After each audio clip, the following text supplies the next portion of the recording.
Hey class, here's part 2 of chapter 5. This is just section 5.2, confidence intervals and p-values using normal distributions.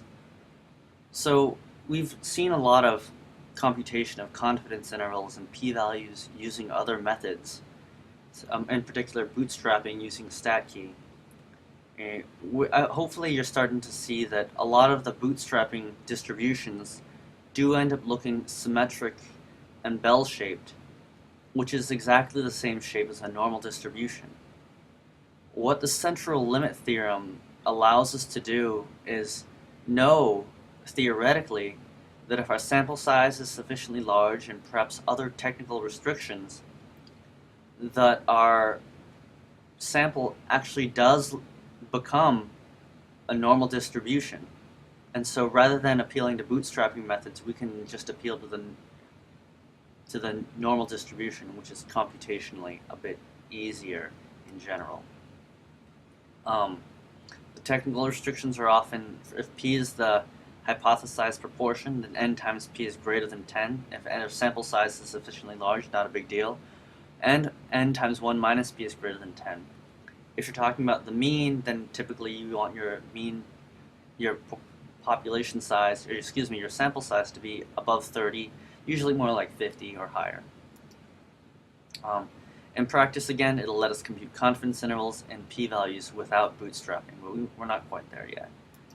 As a quick example of a distribution, a bootstrapping distribution, here's this guy. It certainly does look symmetric and bell-shaped. So the old way to compute a confidence interval, as in the Atlanta commute data, is to use StatKey using bootstrapping methods. Our answers might vary a little bit, but we would see that the true mean commute time, we're 90% sure, is between 27.5 and about 30.6. This is again using StatKey and bootstrapping methods. And answers do indeed vary. But let's see how the new way works using the central limit theorem. I'm showing a lot of work here, but a lot of that will be done by the normal distribution calculator.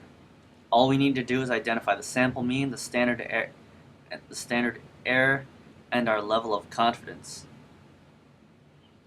In this case, our level of confidence is 90%. And what we're going to do is run these calculations using norminv and compute our z-star value. And we take our mean multiplied by our standard error, our mean subtracted by our standard error times our z-star, and our mean plus our standard error times our z-star, and that'll give us our confidence interval.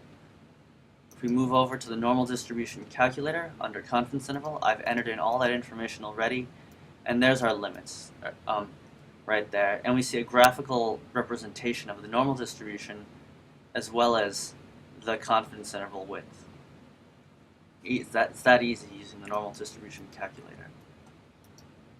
Now if we want to compute a p-value using the central limit theorem using the normal distribution calculator, again, we identify, well, first we need to identify the mean as suggested by the null hypothesis, or the proportion as suggested by the null hypothesis, our sample mean, and our standard error.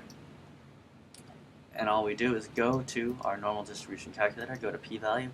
I've entered in, again, the mean as suggested by the null hypothesis, the standard error, in this case from a bootstrap sample, and then our sample mean. It computes a standard score, or a z-score, and it computes several different p-values depending on what the direction of the extreme is. So if we have a left extreme, our p-value is very small. If we have a right extreme, our p-value is very large, and if we have a two-tailed, it's still pretty small. Alright, that's it. This should help you do the section 5.2 homework. Take care.